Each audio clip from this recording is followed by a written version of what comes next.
दोस्तों नमस्कार। VK knowledge electrical में आप सभी का स्वागत है।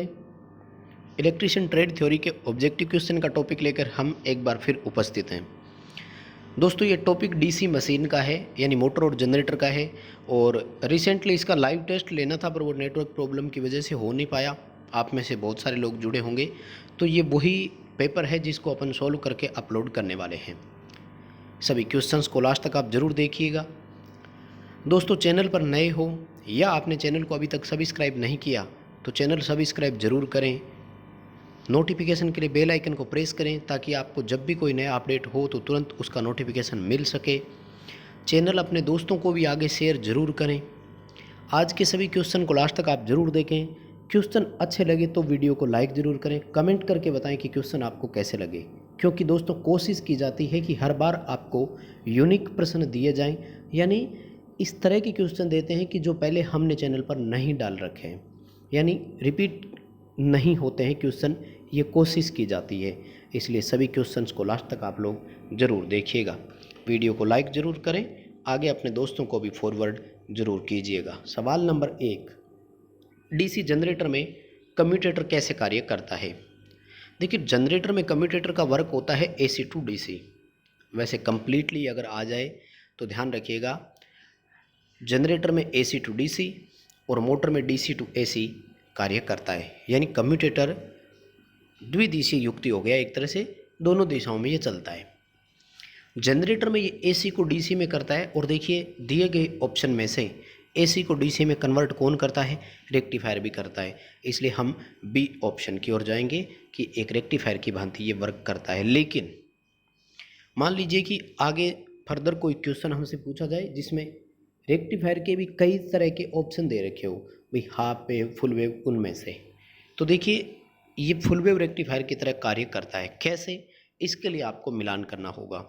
फुल वेव रेक्टिफायर की जो आउटपुट होती है वो कैसी होती है, इस तरह की होती है लगातार। कैसे कि वो एसी इनपुट के half cycle positive, half cycle negative, दोनों को आउटपुट के रिपल्स में प्रदान करता है।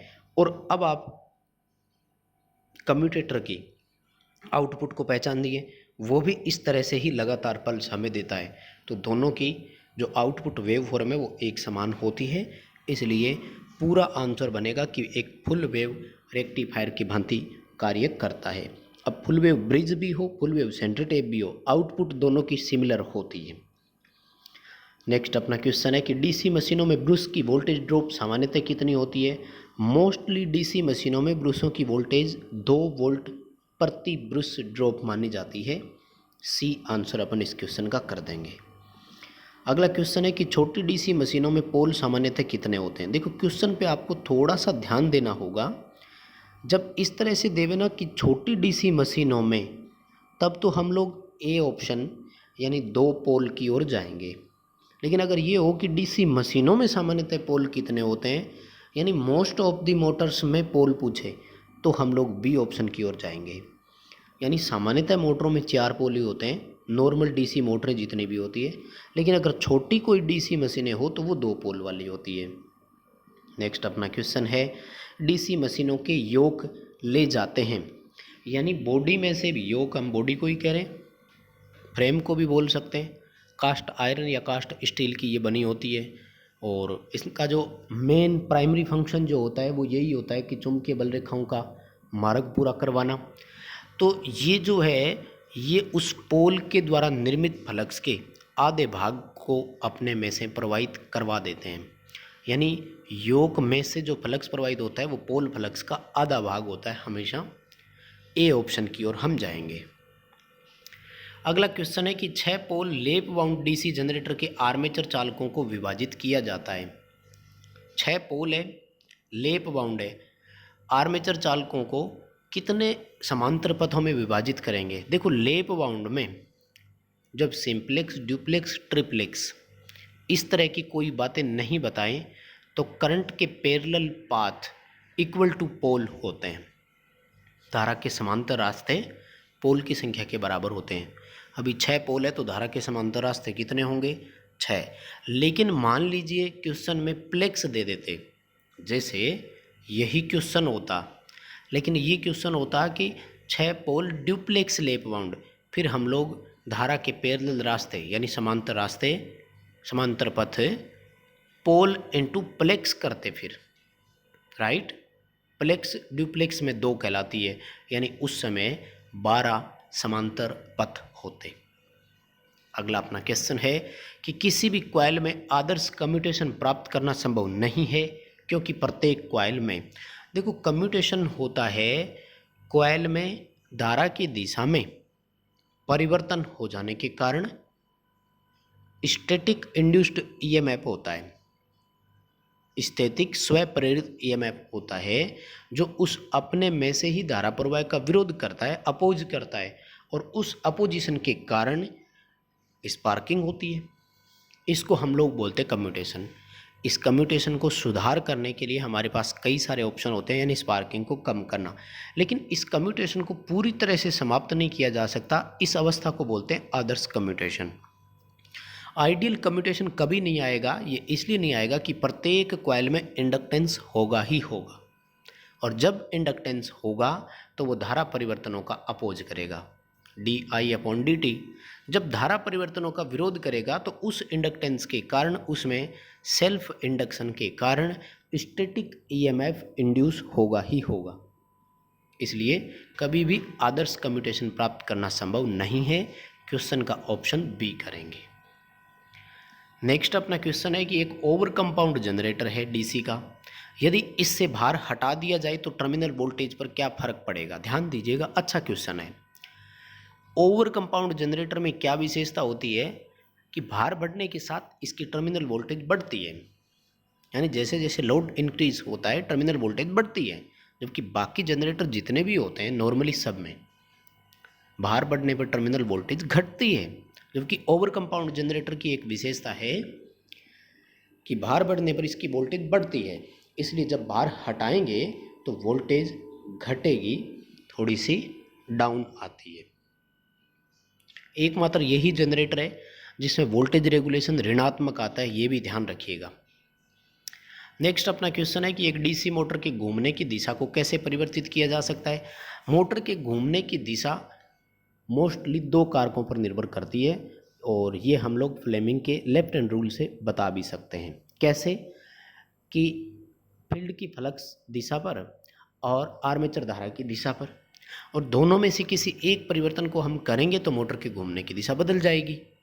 तो अभी देखिए इसमें सप्लाई के सिरे परिवर्तन दे रखा है, ए ऑप्शन तो नहीं हो सकता।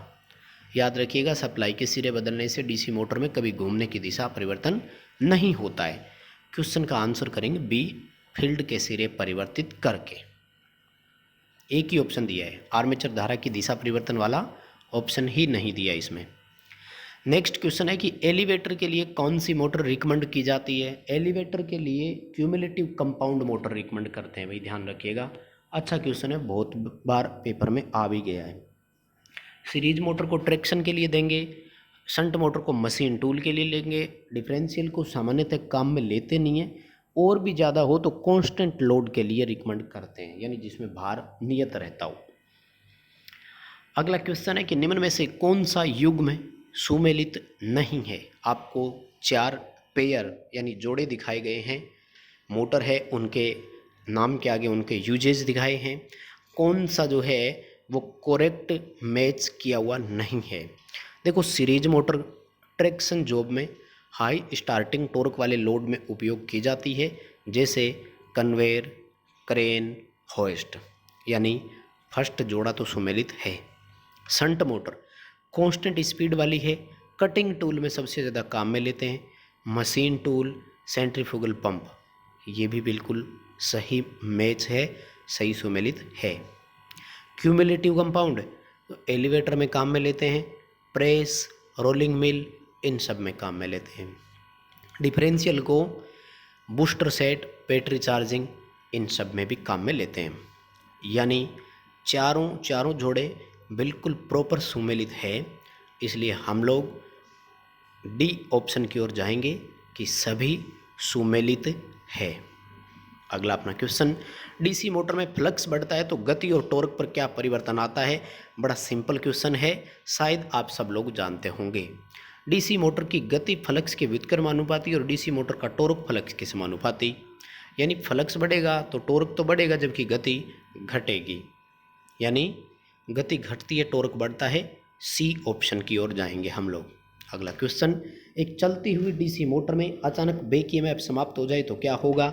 देखिए, जब बैक ईएमएफ 0 हो गया तो आर्मेचर को सप्लाई के बराबर वोल्टेज मिलेगी। आर्मेचर का रेजिस्टेंस बहुत कम है, आर्मेचर एक बहुत अधिक करंट लेगा, जिसके कारण आर्मेचर जल जाएगा।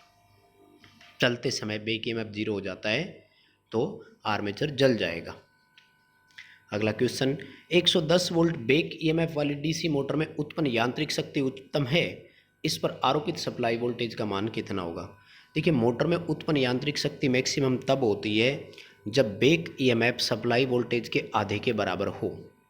बैक ईएमएफ सप्लाई वोल्टेज का कितना हो, आधा। इस बार बैक ईएमएफ दे दिया, सप्लाई वोल्टेज हमसे पूछा है, तो लैंग्वेज को हम चेंज भी कर सकते हैं। कैसे कि डीसी मोटर में उत्पन्न यांत्रिक शक्ति उस समय उच्चतम होती है जब सप्लाई वोल्टेज बैक ईएमएफ का दोगुना हो।